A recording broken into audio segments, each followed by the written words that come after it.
Hello everyone, sorry for the long delay in videos. We have recently been experimenting with the format and now we should be all back to full operation. We hope you enjoyed this video.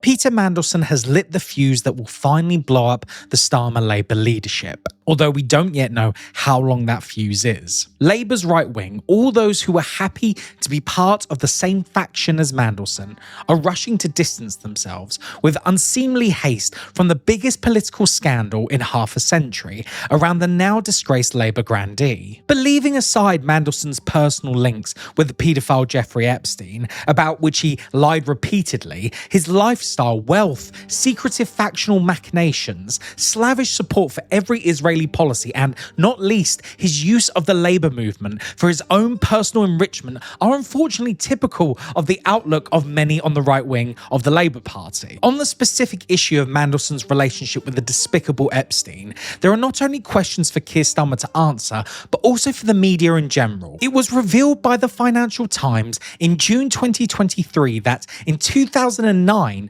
Mandelson had stayed in Epstein's luxury Manhattan flat worth $70 million at a time when he was business secretary and effectively deputy prime minister. Questions need to be asked about why the broadcasting media did not take this up. A UK minister had accepted hospitality from a man who was, at the time, in prison on child prostitution charges. We can be absolutely certain that if this had related to any left politician, it would have been all over the BBC and the national media. Just as important is the fact that the FT story in June 2023 was followed up by the journalist responsible at a press conference in January 2024. Asked if he thought Mandelson, a Labour peer, had questions to answer about the Epstein Manhattan flat, Starmer simply shrugged it off. Did Starmer not recall this question or the original FT expose when he appointed Mandelson as ambassador to the US? It was not known until now that around the same time as Mandelson was enjoying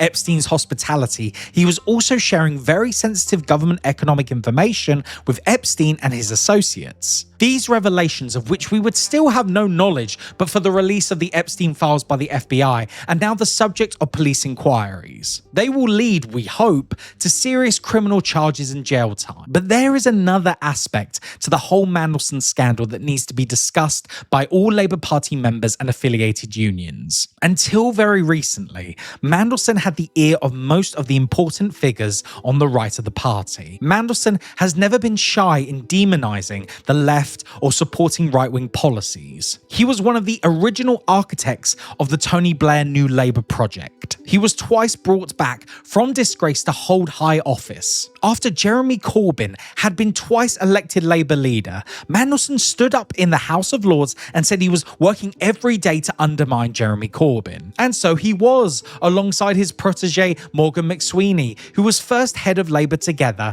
and later up to the present Keir Starmer's chief of staff. It has been suggested that McSweeney and Mandelson spoke every other day in the run-up to the 2024 general election to keep Labour policy on track. And Labour Together is a big issue in itself. It is a right-wing factional organisation, despite the name, that was in receipt of massive undeclared donations and for which it was fined, albeit modestly, by the Electoral Commission. It was revealed by Democracy for Sale that Labour Together paid £30,000 to put private investigators onto journalists to find out who had leaked information about its inner workings and its secretive conspiring for the right wing. Morgan McSweeney, according to DFS, had known about this. Mandelson has always been prepared to get his hands dirty in factional infighting. It has also been suggested that he had his own spreadsheet of likely Labour candidates running up to the last general election. Given that the Labour machinery parachuted in so many candidates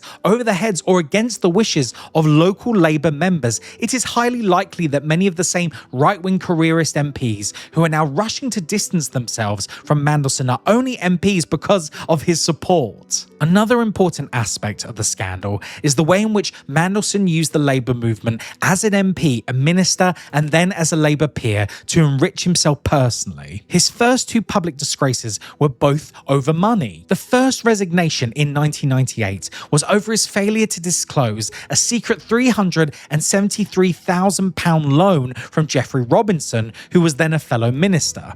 but then he was brought back into office. But 2 years later, he was forced to resign again over allegations that he had inappropriately supported the passport application of an Indian billionaire. After he left office, Mandelson, like so many former Labour MPs and ministers, set up his own public relations and lobbying company to use his many contacts and friends in the Labour Party to make piles of money for himself. Global Counsel was the lobbying firm he co-founded in 2010. It counts among its clients the IT and services company Palantir. A year ago, according to the Financial Times, Mandelson, by then US ambassador, led Keir Starmer on a visit to the company's office in Washington. A short time later, Palantir was awarded a £240 million UK government contract without competitive tendering. Downing Street has refused to say, the FT adds, whether Sir Keir Starmer knew Palantir was a client of Peter Mandelson's lobbying firm at the time. It is not a case of one rotten apple. Mandelson's connections with Epstein may be singular to him,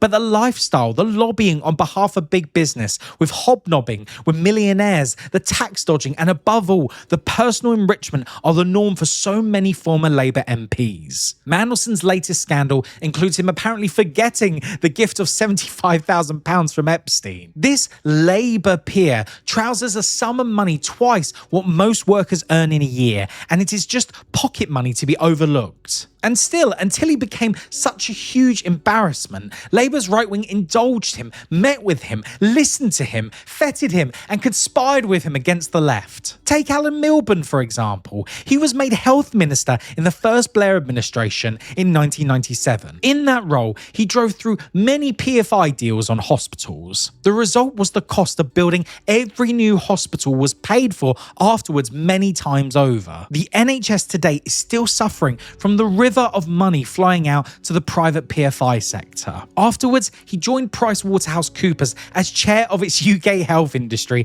Oversight Board, driving through privatisation in elements of the NHS. The website Every Doctor reports that between 2023 and 2025, the Office of Wes Streeting benefited from £224,575 in private healthcare-related donations. The Office of Yvette Cooper received £165,439 in similar donations during the same period, and so it goes. Labour MPs are still receiving money from private businesses and individuals without discussion or consultation with their members.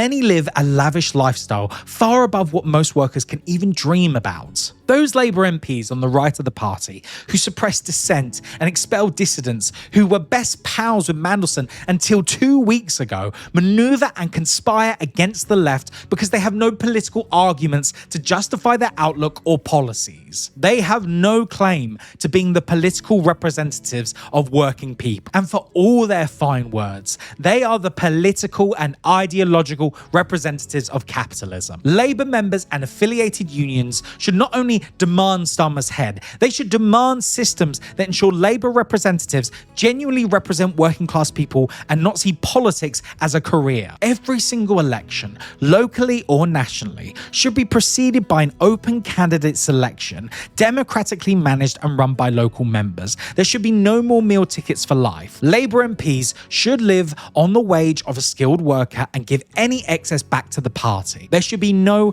private office donations and no second jobs. Peter Mandelson's rich and trouble-free lifestyle is alien to the experiences and traditions of working class people. But the problem is that the Mandelson manner is institutionalized on the right wing of the Labour movement. It is time it was rooted out. Thank you for watching the video. If you enjoyed it, please like the video and consider subscribing to the channel to get more content like this. You can also visit our website at www.lefthorizons.com, where you can also sign up to the newsletter and hear about the latest in socialist politics, both nationally and abroad. We will see you in the next video. Bye for now.